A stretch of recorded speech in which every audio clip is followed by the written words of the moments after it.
I don't believe that there's a bad episode of Batman the Animated Series, but this one is battling for last place. We're talking about paging the crime doctor right now. I brought you some more equipment, the latest in medical technology. After all, nothing's too good for my brother, the crime doctor. Hello, friends. Welcome back to the show. Thank you so much for joining us. And if you're new here, well, then I hope that you'll consider subscribing because this is the show for you.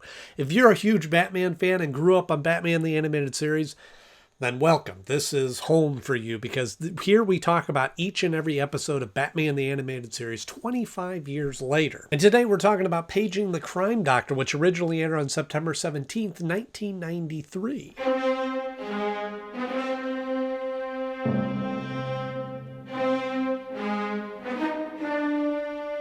I mean, I know as well as the next guy that not all episodes can be as great as Beware the Grey Ghost or Feet of Clay or Heart of Ice or episodes like that. So to be perfectly transparent with you, I had this idea of reviewing all the episodes of Batman while I was watching through some of the episodes that I have on DVD. And the thought popped in my head then that this would be a great idea to review all the episodes, but what about this episode? What am I going to say about this one? Well, you're going to find out today, right after we do our 60-second rundown of the episode. Here we go. A couple of thugs are stealing a medical laser and apparently an ambulance, so they shoot up an armored car on the bridge, and Batman swoops in, tries to stop them. They shoot the laser, they knock him off the bridge. He gets a concussion. He goes to see Leslie. Leslie says, here, you're going to have to be laid out for a while. The thugs go back to the hospital, and they talk to Rupert Thorne and his brother, the crime doctor, who has lost his license, and now he's only working for Thorne underground. And then Rupert Thorne has a heart attack, and his brother, Matthew, says, I can't work on you. You need to go to hospital. No, that's not going to happen. So he goes, all right, I'll do it, but we got to contact an old friend, Leslie. So they kidnap Leslie. They bring her there. She and him work on Thorne. It's successful. And now one of the thugs goes, okay, Thorne's orders was to kill Leslie, but we got to delete all the evidence. So then he goes, no, don't shoot her. I'll inject her. And instead of injecting her, he injects him, and he falls out, and he goes, this is just sedative. And he gets her out. Batman comes in, beats up the other thugs. And then now Bruce Wayne is going to help Matthew get his license back if he tells him something about his father. Not on your best day, Jake. So I'll start with the positive things of this episode. The guy in the beginning, the thug that's working for Thorne that steals the laser, has a really cool beard. I appreciate a good beard. No, I'm just kidding. There's plenty of nice things about this episode. One thing is, I like the parallel stories. Batman is injured whilst trying to stop the thugs from stealing the laser that is getting back to the crime doctor. So Batman goes to see Leslie. Well, Bruce, what is it this time? Who knows the secret, and she's tied in with Rupert Thorne's brother, Matthew. There's also the triangle that they also both knew Thomas Wayne. So, the parallel stories there is kind of neat. But it kind of stopped there. And it also forced a lot of exposition. There was a lot of moments where we had to explain all of this. Is it my fault you lost your license? I would have reported that bullet to the police, as I was supposed to. But no, you insisted. Maybe if we would have built some of this into the stories early on, like they do really well in Batman the Animated Series, that we wouldn't have needed to catch us all up in this episode. So, especially in the beginning between Rupert Thorne and Matthew, it just got really wordy, a lot of just clunky dialogue to go, oh, and remember when you lost your license because this, and this happened, and now you're doing this, and this? Well, how about that? Oop, now I'm having a heart attack. Don't you ever talk to me like that! Me who gave up everything so you could... Oh!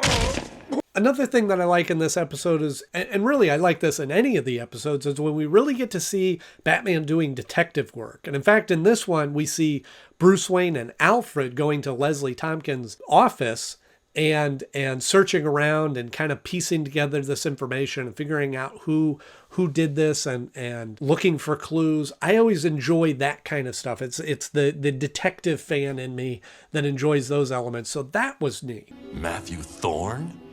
As in Rupert Thorne? 2 medical connections to a Thorne in 24 hours.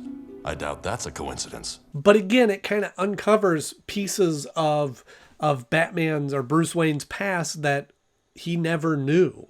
He never knew that his dad had a friend, and Alfred didn't know either that they had this friend.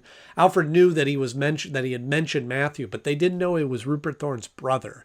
And so sometimes in these layered stories that hit too close to home, they pull it out of nowhere. There's no connection to the real history of Batman. I mean, it's all fictional, but the true history, mythological history of Batman, the canon of Batman, if you will. That's your father and Dr. Tompkins. 40 years ago, but I never saw this before. Also, the thing that kind of spurred this whole story in motion is that these thugs were stealing this medical laser. Oh, great, a laser. For all that critical brain surgery I'll be doing on my distinguished patients. What strikes me about that is that the only time that they used the medical laser was to shoot at Batman. What's the actual medical purpose of that? And I would have liked to see that they steal that and then they end up needing to use it on Rupert Thorne or using it on him. But what would Thorne want with a surgical laser? And I have to say the two best parts of the episode come at the very, very end. One is a really cool transition where they show Matthew standing over the bridge, and then that transitions into him being in the visiting room at the prison. It's a great transition, and they always try to do that in live action movies, and it never quite works because the shadow's different and the lighting.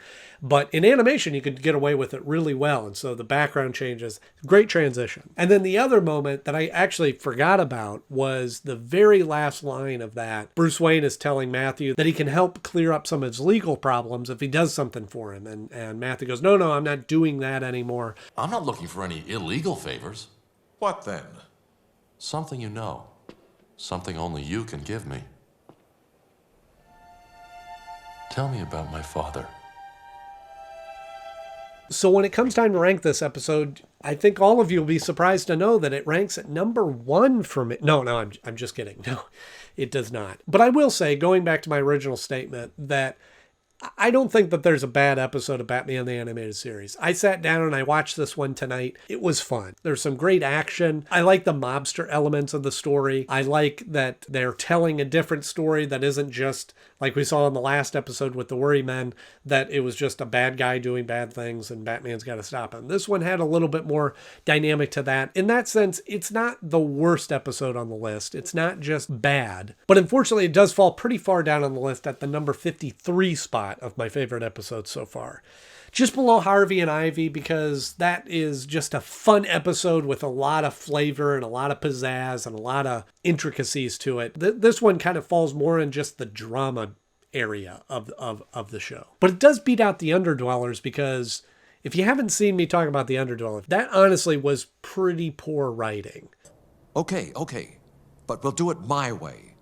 So where does this episode rank for you? Is it far down on your list like me, or is there more to it that I'm missing out on? I feel like I say a lot that I like the episodes, the small stories where they don't feature a villain and that it's just Batman versus the mob kind of storylines, but yet I see a lot of those episodes are kind of further down on the list for me. So let me know in the comment section below what you think of this episode. If you enjoyed this episode, please click the like button. And if you want to see more of these reviews of Batman the Animated Series, then hit subscribe, because we have new episodes every Tuesday and Thursday here on the channel. And next Tuesday, we'll be coming out with House and Garden. As always, thank you so much for watching. I'm Andy Knode. I'll see you soon.